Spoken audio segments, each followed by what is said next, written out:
बहुत समय पहले की बात है। किसी गांव में एक बुढ़िया रहा करती थी। उसका एक अजीब सा स्वभाव था। उसके पास कुछ भी होता वो अपनी सारी चीजें भगवान को चढ़ा देती। यहाँ तक कि वो अपने घर से निकलने वाला कचरा भी भगवान के मंदिर में जाकर फेंक आती थी। वो कहती थी, तेरा तुझको ही अर्पित। जब गांव के लोगों को ये बात पता चली तो लोगों ने आश्चर्य से कहा कि भगवान को फूल मिठाइयाँ सब चढ़ाते हैं, लेकिन घर का कचरा कौन चढ़ाता है। उसी गांव में एक पंडित जी रहते थे। वो बहुत ही विधि विधान से भगवान की पूजा किया करते थे। गांव के लोग भी उनका बहुत आदर किया करते थे। पंडित जी अपने को भगवान विष्णु का सच्चा भक्त मानते थे। एक बार पंडित जी गांव के मंदिर में जा रहे थे। उन्होंने देखा कि बुढ़िया मंदिर की ओर गई और भगवान की ओर कचरा फेंक रही थी। हे भगवान, तेरा तुझको ही अर्पित। पंडित जी ने बुढ़िया से कहा कि तुम ये क्या अनर्थ कर रही हो। इस प्रकार भगवान को कचरा कौन चढ़ाता है।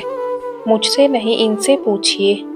आप ही बताइए कि जब मैं अपना सब कुछ इन्हें अर्पित कर चुकी हूँ तो मैं अपना कचरा क्यों रखूं।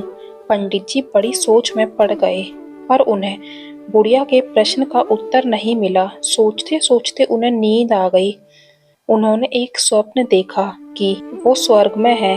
भगवान विष्णु सोने के आसन पर विराजमान है। पक्षी गीत गा रहे हैं और तभी अचानक से एक टोकरी कचरा भगवान के पास आ जाता है।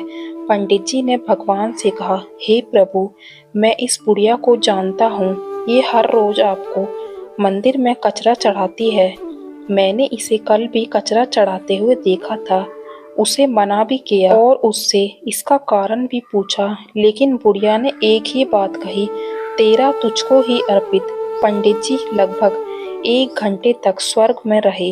वो कई ऐसे लोगों को भी जानते थे जो हर दिन भगवान को फल फूल मिठाई और पकवान चढ़ाते थे, लेकिन पंडित जी ने देखा कि उनको कोई भी चीज चढ़ाई हुई भगवान के पास नहीं आई। तब पंडित जी ने भगवान से पूछा, प्रभु, आपको बहुत से लोग फूल और मिठाई भी चढ़ाते हैं, लेकिन यहाँ तो फूल और मिठाई नहीं है।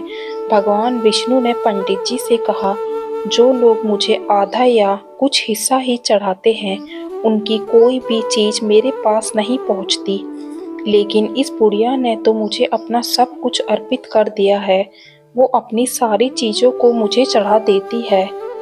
जो मुझे अपना सब कुछ समर्पित करता है, उसका ही चढ़ावा मेरे तक पहुंचता है। अचानक से पंडित जी का स्वप्न टूट गया और उन्हें समझ में आ गया कि वो आज तक बस भक्ति करने का ढोंग कर रहे थे, पर सही अर्थ में तो बुढ़िया ही भगवान की असली भक्त थी। जय हो भगवान विष्णु की।